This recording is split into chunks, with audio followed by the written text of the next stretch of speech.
Hello, good morning. Um, well, every Wednesday we share with you the best idea and strategy in business, right? So today we in Seattle, Washington studio, and we have a special guest. So without further ado, a lot of us from R&D family already know him because he one of the top producer then. So, welcome to MLC studio, and welcome to welcome back to Seattle, Washington. Yeah, so I'm so excited to learn that you come to the area, and last time I was in Houston, Texas, visit you and the property that you done, and looking at the first mall that you redevelop, remodel, and you came there for months until you lease out to all the tenants and brought them into that mall, give them the opportunity to operate it business under your property. Tell us about that house. Tell us about that project and the residential project that you acquire and redevelop and lease out, and then also the latest one that I have an opportunity for you to took your time and sold me that 430 plus thousand square feet that acquire, redevelop, remodel, and also lease out. And look like you on your way to get that project done as well, right? So how your time is valuable, and you take it from your schedule to visit Seattle today, and we wanted to learn about what you've been doing since you left R&T family and the group here in Seattle, and we all want you here. How that was a lot of fun. That was a lot of production. That was a lot of idea. That was a lot of information that a lot of people, a lot of agents, surrounded in real estate that always learn from Houghton. Where did he get the last deal, right? So tell us about business since you left, Seattle for Houston. Yeah, it's good to see you again, Michael. I moved to Houston about 15 years ago, and I was taking my real estate experience and go down there. And to answer your question, my first project was acquiring the JCPenney, which they bankrupt and moved out that area. Right. So when we bought that building there and then redeveloped it and turned it into about 150, put it to a small sectional, like a small shop, like an indoor flea market. Right. And we lease out to over 150 tenants. 150 tenants. Correct. Correct. Are they all 100% business owner, flat tenant that operate in business right now at your mall? Correct. Wow. Daily. And how long did it take you to recruit all this tenant, brought them in, and how long it took you to remodel the entire project like that? I think we're very fortunate that we're able to complete within 2 years. But during that time, when we finished the build out and we do a lot of marketing, and I was really the only person that doing marketing in that area. I was going knock on door, go to different flea market and to hair salon, nail salon, everything, you name it. Right. Insurance, tax people. So I say, hey, I have this product here in this nice area, very strategic area, and this is what I got. And if you want 100 square feet, I have it. You want 1,000 square feet, I have it. 3,000 square feet, I have it.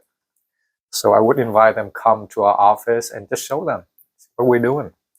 So some people like it, then we sign a contract with us and say, okay. And but when we come, I think thinking back, we are very fortunate that when I finished build out, 100% lease out. Right. And I think the most important is that people believe in the product and they believe what we're doing. And we have a sellable product, which is we released very cheap back then.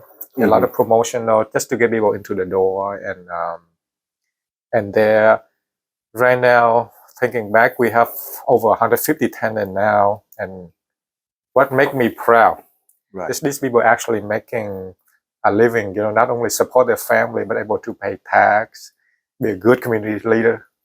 Get up in the morning, go open their shop, and go home doing a normal thing. Very productive. That area used to be so bad that a lot of homeless people sleep there. I saw it. Yeah. Mm-hmm. So Stewie. But right now it's become like a business center. So we don't see that anymore, and the whole area transformed because of that project. But looking back, I think it's a lot of hard work, and I think we have dedication, and we see what we have to do in order to achieve that. And Michael, I learned from you 17 years ago doing real estate, and but I think the thing is I am into serving the community. I'm into helping other people, and I do not look back for my own benefit at all. I just go and do it, and but I share that vision to the other people, and one by sharing what you're thinking and what you're doing, and then people have the same energy, and then they see your vision, and then they support you. But there's no trick into it. It's just a lot of hard work, a lot of dedication, and like I say, we have a sellable product that people need and want, and that is how we all achieve together.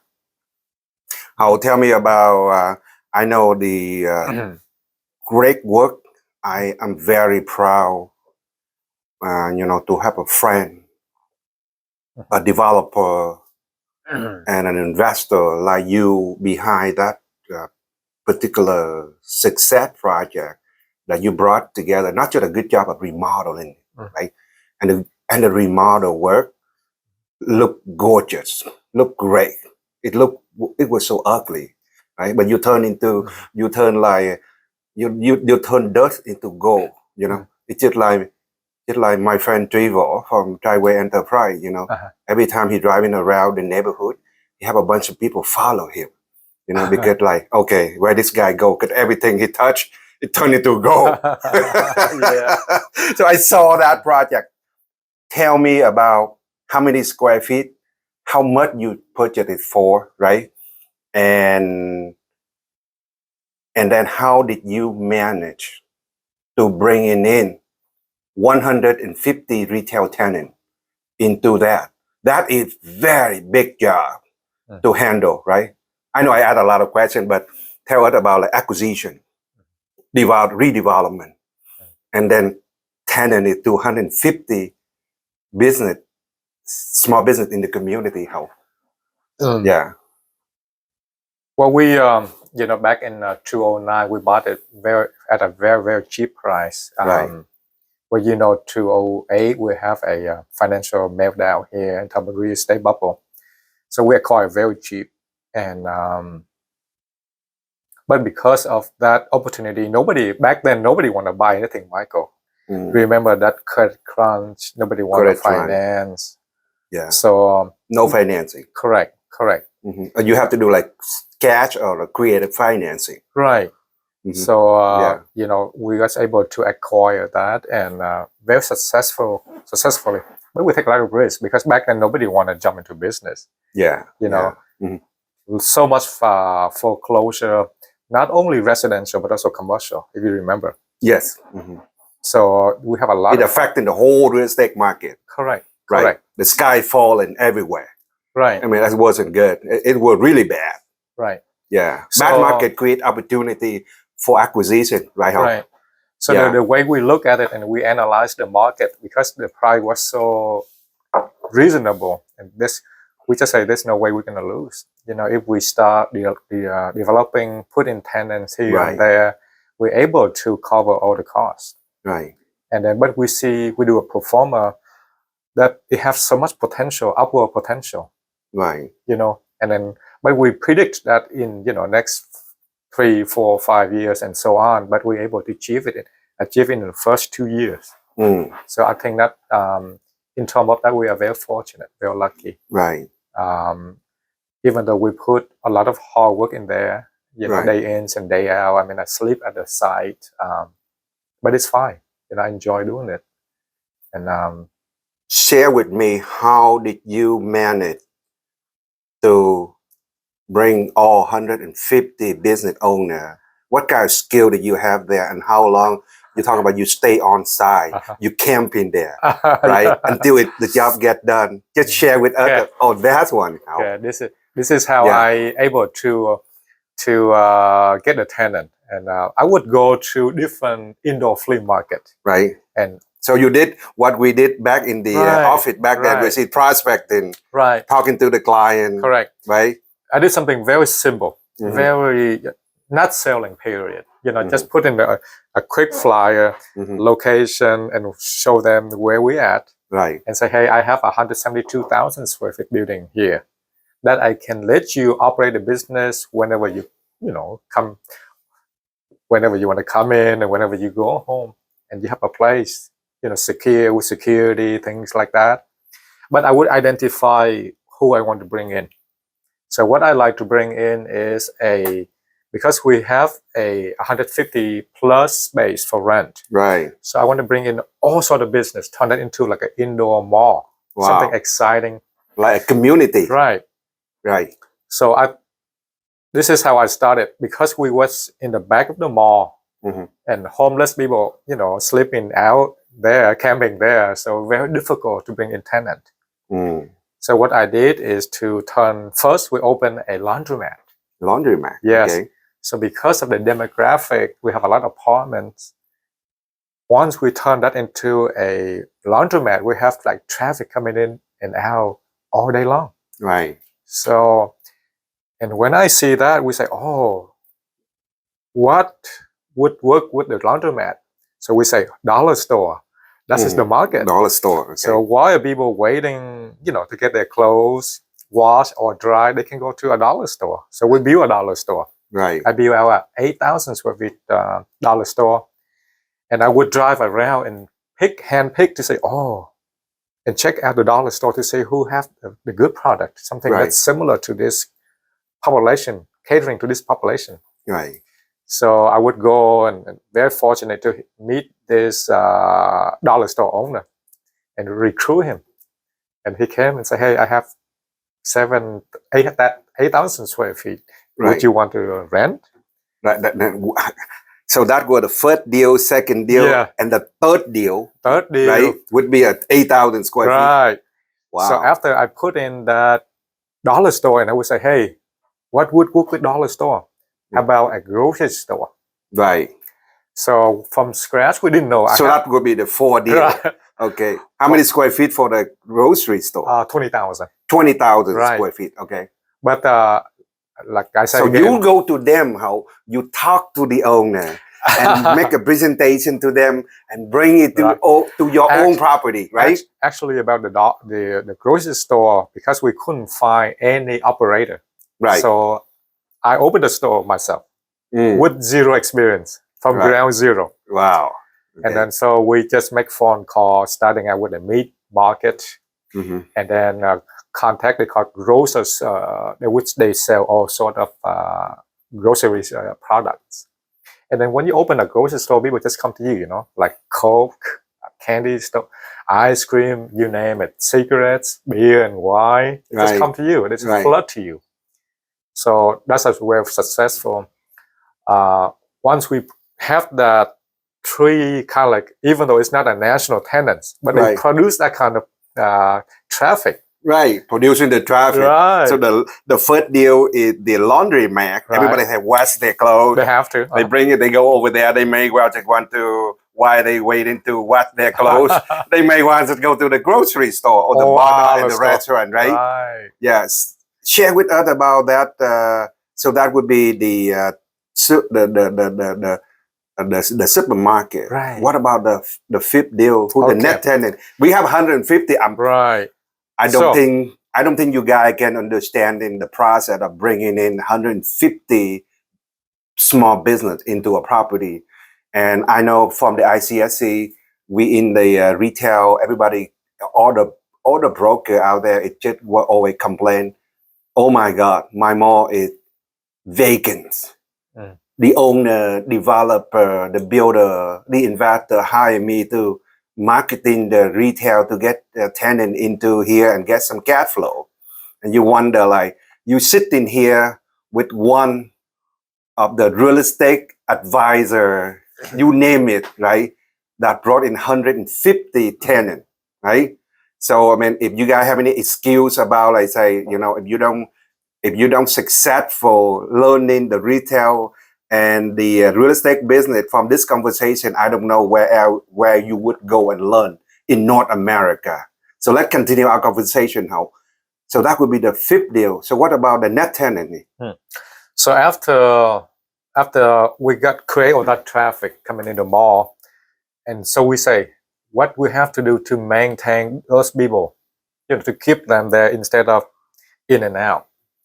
So we say, how about food court?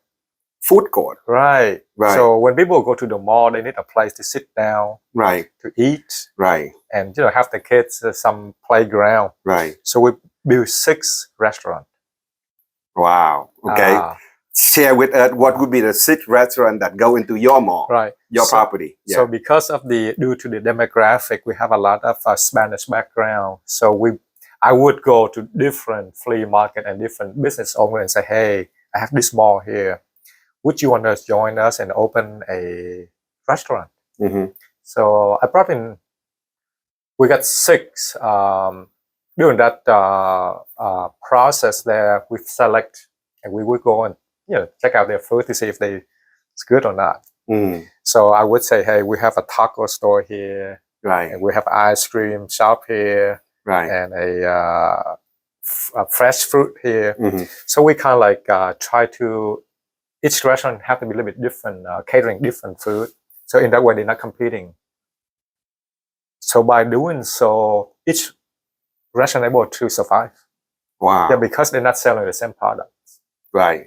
And so and those people, over time, they create their own customer, a client base. Some people just go there, eat, and go home. But eventually, by doing so when they come into the mall, so when they walk into the food court, they are forced to look here and there and start buying stuff from our tenants. So the tenants start doing well. Right. Right? So once they start doing well, then we start increase the rent. Right. And people will not complain because they're making money. Right. Mm-hmm. Yeah. So we start have the flood of people coming into the mall, start traveling, circling the mall, and start shopping. So people start doing really well, and I am very, very fortunate to see them doing well. And those tenants became friends, And so I play a lot of supporting role. We would help. We take to the next level.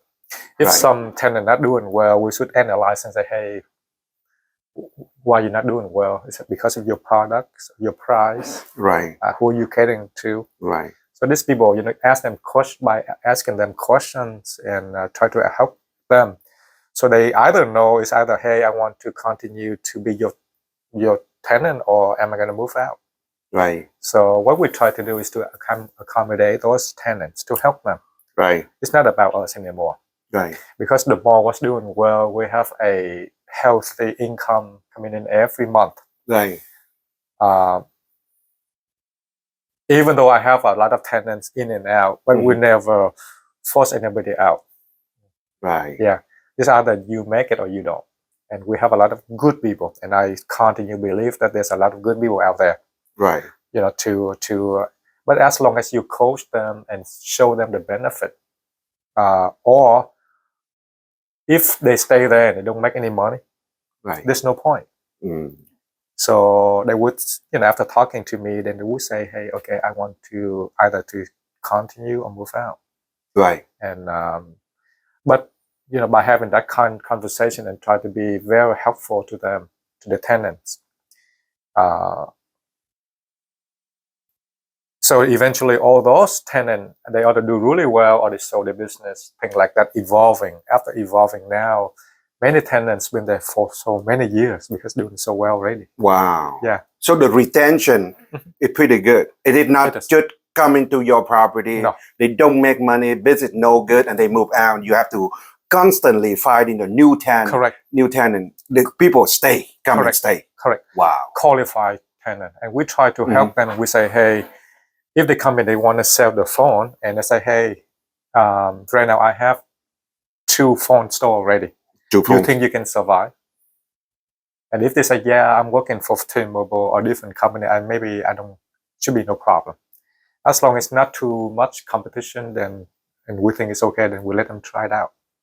Wow. Yeah. Wow. So, How, I mean, like, obviously, I cannot, there's no way that I'm going to ask you to go through deal number 1, deal number 2, client number 3, client number 4, client all the way to 150 clients. We're going to be here until like tomorrow night, just like, right? But that was really a great work, a great accomplishment on your end. And so what we learned today from this conversation, ladies and gentlemen, is be proactive, right? Be proactive, going out there and prospecting, make presentation, talking to the client, right? Get how out of 150 clients, how many people that come to you versus you come to them and bring them into your property house at the beginning. From the beginning, I will come to them. Right. So you see that when we, ladies and gentlemen, some of you guys all the way far in Vietnam right now, all the way in Hong Kong and Taiwan, or all the way in New York, right? Or in like Washington, D.C., California. We all the same thing. How learn the concept of being proactive, prospecting, and have a confidence in product that he's representing, that he can make a very positive impact on the lives that he touching, that he talked to, that he worked with. And he helped 150, right? The American dream. What American dream? It's about having, great business, great housing, right? And a great visa to come into United States. How many of this client would be the immigrant versus the people that born here, how? In your property? Like, take a guess. With a particular project, I would say 90%. 90% is immigrant, right? 90%. So we in United States of America, we all coming from a different country, whether from Europe, from Asia. But the immigrant have come in and providing a business opportunity that created a job for the community. So what is it that 150 immigrant retail real estate the client help, and can turn into a business that make an impact in our community, right? So it's a lot of things that we learn from this. We also learn, in fact, that yes, you got to be proactive. I always say, in the declining and changing market like where we are right now, right? Your client is not going to call you. The phone is not going to ring. So what would happen that I always say, back in the old days when we teaching and coaching all this class, if the phone is not ringing, we got to ring the phone. We have to go to them, be proactive, have the confidence, right? And that really go through you practicing that how you talking to a lot of this client, you bring them in, you create the momentum at your own property, right? And then build the momentum all the way until 150 tenants. And I walked through that mall. I saw a community that you built, a fantastic one that a lot of us, whether you here in California, in wherever you are, that you can learn from that technique. And then and think about what I am always share is that when you meet a client, you put the people interest ahead of you. Correct. Right? So what it is about the tenant, what it is about the seller, the owner, that we can help them, put their interest ahead, that in how, okay, he helped those clients growing, right? Expanding, make money. And then whenever the client in that situation, the good positive word, it's nice. It's spreading out. So many people come, right? So just share with us the second project, like how many square feet of that second project that you and I walked through. Where are you right now? And what I mean, it looked like it's on its way to be a very successful project that you done. The second project we acquired is the old Macy, 372,000 square feet. 372,000 square feet. And guys, look at the rest of the country right now, right? With I travel coast to coast, a few days ago. Every mall right now is crying. Every mall right now is suffering, right? Because of the commercial loan is only good for like 3 to 7 years. And most of the assets have to refinance. Capital market now compared to years ago, the cost of the money, the cost of capital right now is double compared to 14 months, 16 months ago, right? So the idea of refinance for the mall is tough. And and I know across the board, we live in Seattle, right? And everybody look at like, oh my God, blame it on Amazon, because they eat our lunch. They took away our tenant that buy everything online, right? But the truth and the reality is, Costco gonna continue to do what Costco doing, right? Amazon will continue to be the number one e-commerce and still doing what they do. And now they have like $2 trillion, right? And it's a number one retailer right here. Is also brick and mortar. How they are doing so well. But the thing with this one here is that for a lot of this property out there, you got to be proactive. You got to do what Ho do with the project he just sharing with you, right? So you guys take a look at this technique and this way to build your business. And today you are very lucky to learn from the best, right? And so the concept, the opportunity is nationwide. Like every mall I go to, from Texas to Houston to San Antonio to Pennsylvania to Washington D.C. to Maryland, back in my home in San Diego and Seattle. God, everywhere we go, the opportunity everywhere. Correct. Because the Macy's store that you purchase, it's not typical.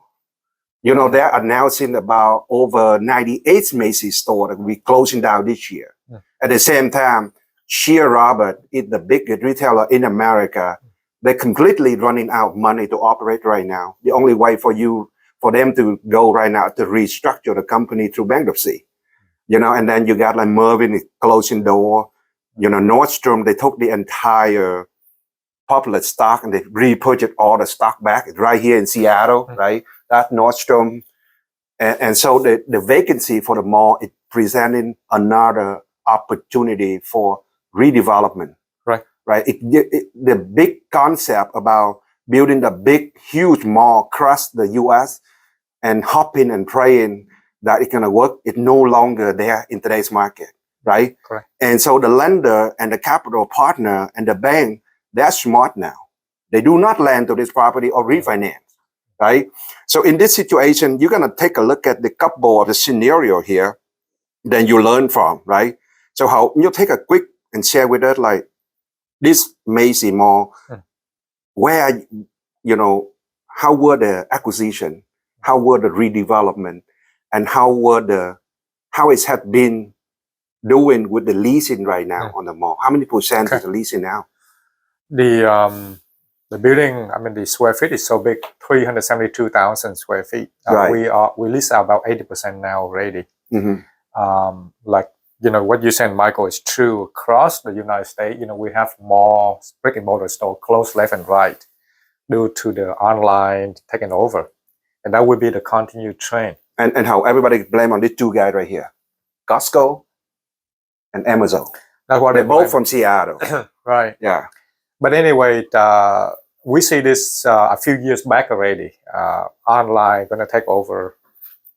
And that is true. It's convenient right now. It's suitable with our environment and our culture, our practice now. People don't want to go. Now, let me kind of supporting you on that point. Okay.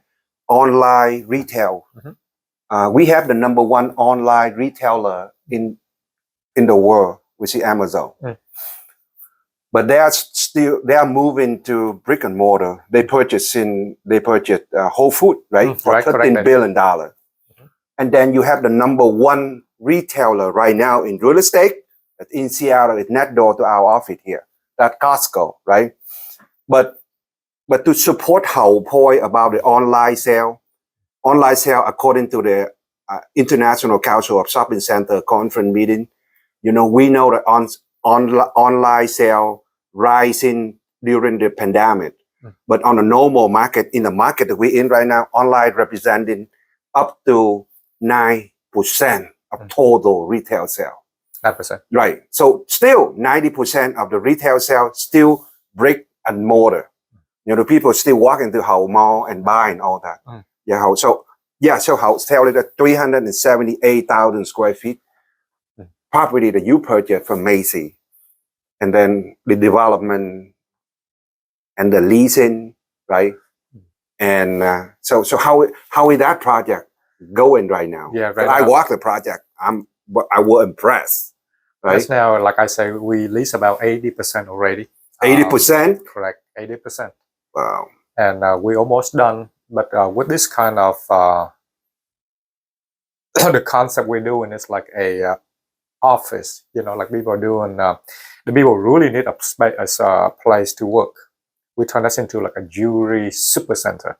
Wow. So people would sell jewelry, repair jewelry, all the jewelry related.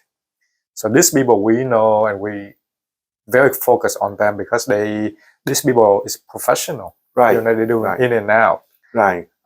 They cannot lease from a big company, like a big space. Right. So they get into meters, and they lease 100, 200 square feet. That's all they need.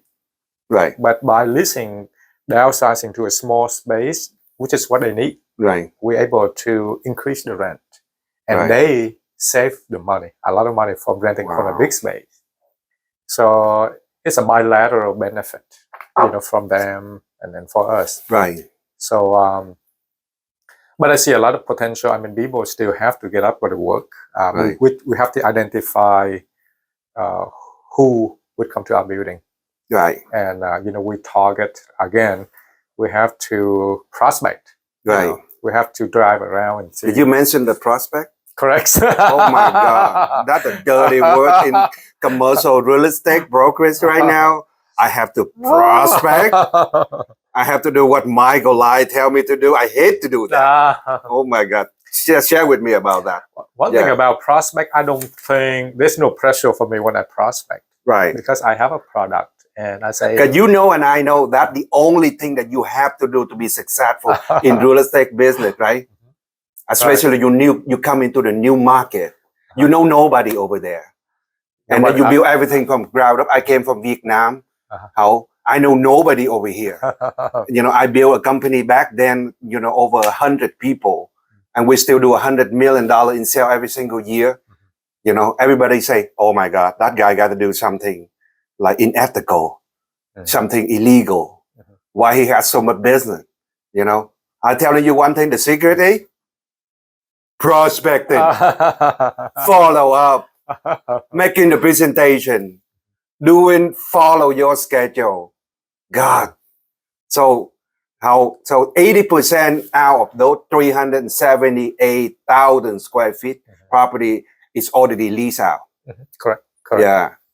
Well, ladies and gentlemen, I'm not going to tell you how much cash flow is going to be for the company when you do that kind of volume, right? So you probably don't have enough zero to filling in the cash flow that Hậu created for that property, right? So that was a very successful Hậu. Yeah, please. Yeah. Yeah. Well, I mean, since we're talking about real estate, I mean, just want to share. It's just enjoy what you do. To me, like I say, prospecting is just talking to the right people and want to help them out. You're making that deep connection and see what people needs and want, and just share it with them. And the people will come to you once they see there is a benefit to them, not to you. Benefit to them. Correct. Not to you, as a real estate professional. Right. Because you think when you meet with people, as a professional, and for for for millions of you guys out there in China, in Vietnam, in the US.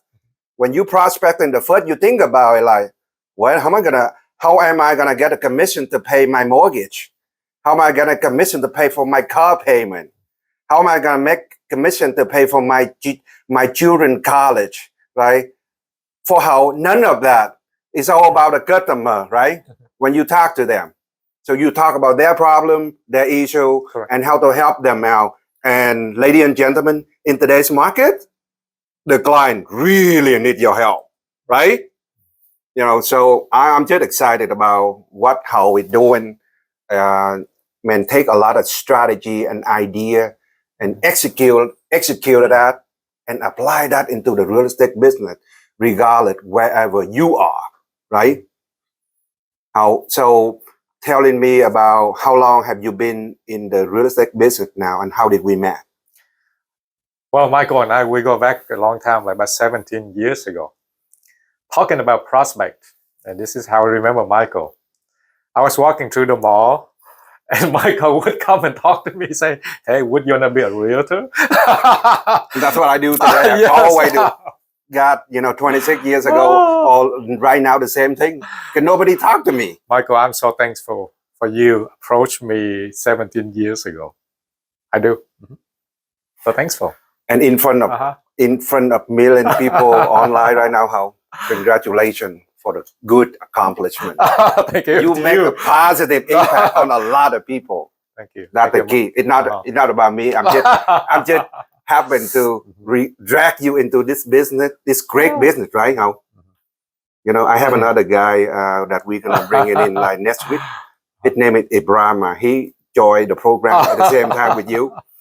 And he's right here in Seattle, Washington, operating business in King, Snohomish County, and Peace County. And for the last 12 years, every single year, he sold over 200 homes. And 82% is listed sold.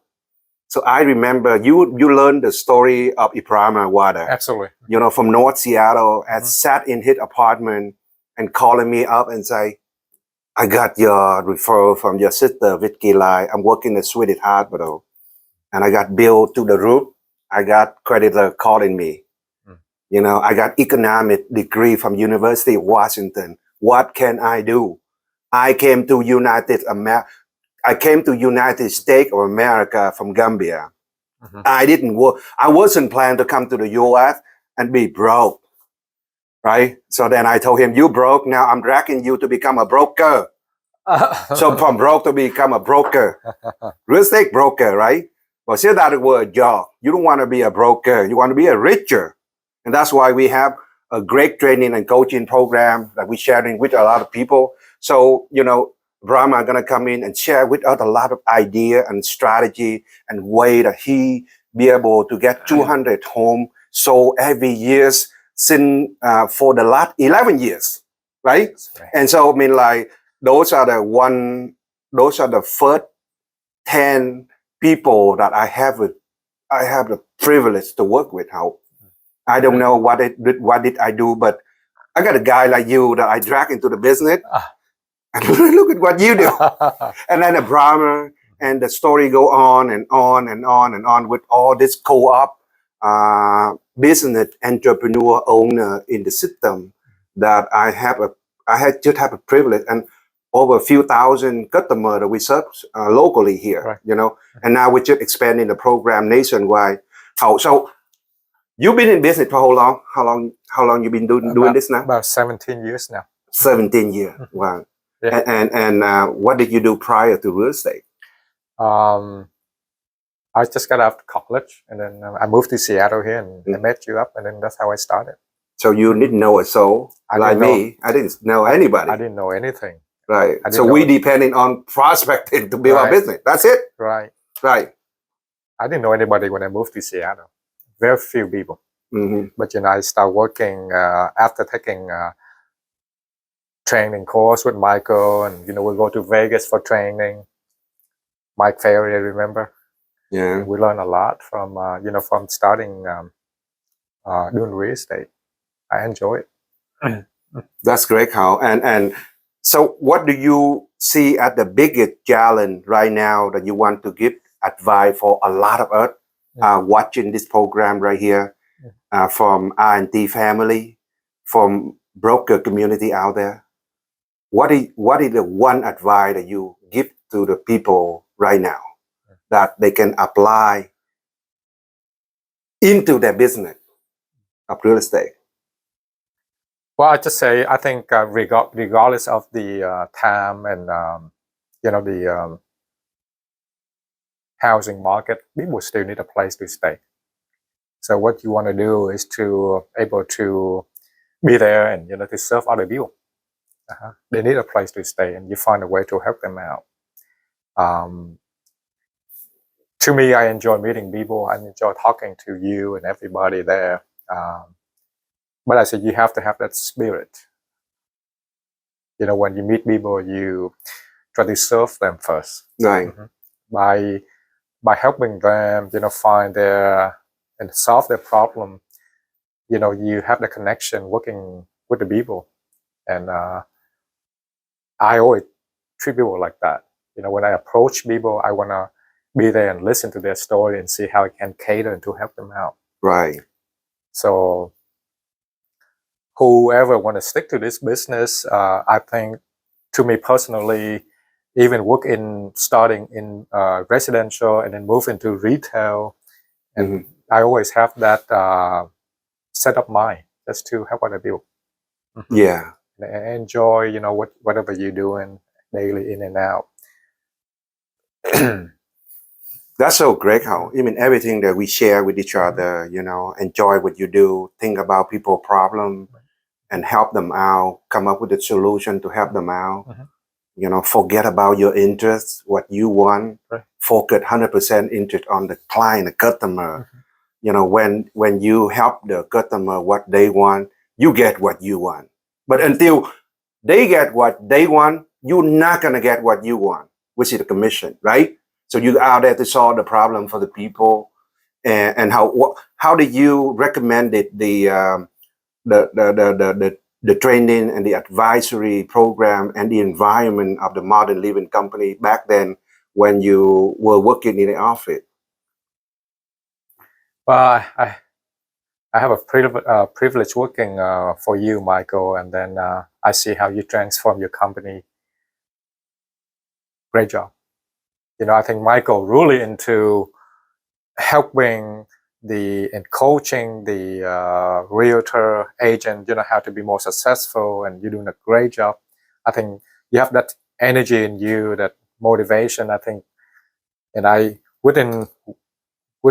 in 17 years, you're the same. And I think you are, even by talking to you now, I see that motivation in you and coaching and trying to help other people. That's great. The same. Matter of fact, it's more. Love that energy. Love that energy. Thank you, Hope. Motivation, you mentioned a lot about motivation. And in this real estate business, it's about what is the definition of motivation. I learned the Chinese language when I went in China and Hong Kong, but I speak Vietnamese language. When I learned the first word about motivation in English, and I went to a dictionary and I look at it and I say, what is the definition of motivation? Well, the definition of motivation is motive to take action. Every day that you wake up, you think about you, your family, your goal, your dream, right? And you ask yourself, how motivated I am to do what I need to do to improve my family income, right? To help people in the community, right? So when you meet your client, which is like the mall owner, the property owner, the developer, and the builder, and the buyer, right? You ask yourself and your client a question: how motivated you are about buying home, buying property? How motivated you are about selling? How motivated you are about investing, right? Motivation is the key, Ho. I mean, I met you 17 years later. We have a chance to talk. And every time we get on the phone, we talk, the first thing, we motivated each other. Correct. In a very unmotivated business and environment that we have to find ourselves. Motivation is I believe that motivation is internal. Mm. you know. And so when you got a good market, everybody jump into it. In California, right? You know, when the police pull over a person, a driver, they don't ask for driver license. They ask for real estate license. So there are millions of people in the real estate business, you know, but how many percentage of people that are gonna be able to accomplish, their dream, their goal, and helping the client Mm. into a volume and making the American dream growing, like you and a primer. So I think about that all the time. How what a treat and what a privilege. Very fortunate for me as a leader, as a developer, builder, as a trainer. Mhm. To be able to have a chance for us to meet, and from there we have the environment that we learn from each other, and we take the best idea and strategy of what we learn, and we apply into the real estate business. And how can you get motivated? By yourself, right? Every single day doing that. The American dream is open for the entire global market to come into the US under the EB5 Regional Center program. But I telling you what, it takes a motivated professional people to motivate about American dream, to come to America, to own home, to send your children to school, right? To open business in the environment, in property like the one that Howell created, or million of property across the country, and buying home with the support from financing and even public sector, with all this creative financing that we learned, right?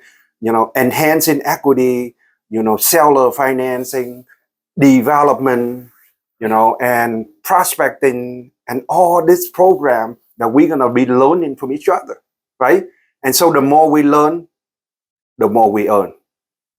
That's it. That's the end of it. But get motivated to help other people to grow, and think about like how many more lives we can touch. I dream about making a positive impact. Not just right here at our little market here in Seattle, right? But I look at it and say,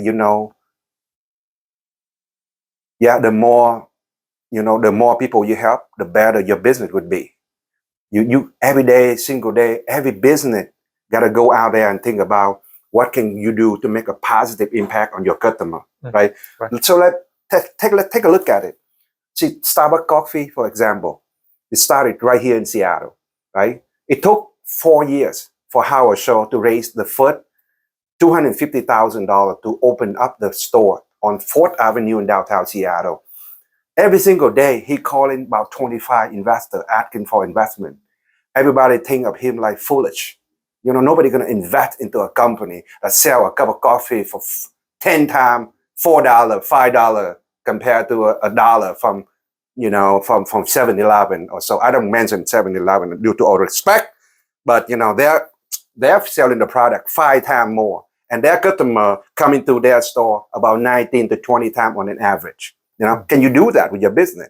They think about how to improve their customer and life and community every single day, right? I mean, and then you look at like Amazon, their office is open right next to our office in International District, right? On the Pacific building, right? So they are thinking about how can they make an impact in the community every single day, right? In terms of selling the product online, but it's starting out from the garage. The guy that bought a $400K from his dad in Belleville, right? And then he's starting from the garage selling bulk. And now one day he wake up, he's gonna he sell everything now online, right? I mean, take a look at Costco, another local business legend here locally. Costco, they never complain that Amazon eat their lunch. They out there to compete 100% on brick and mortar, right?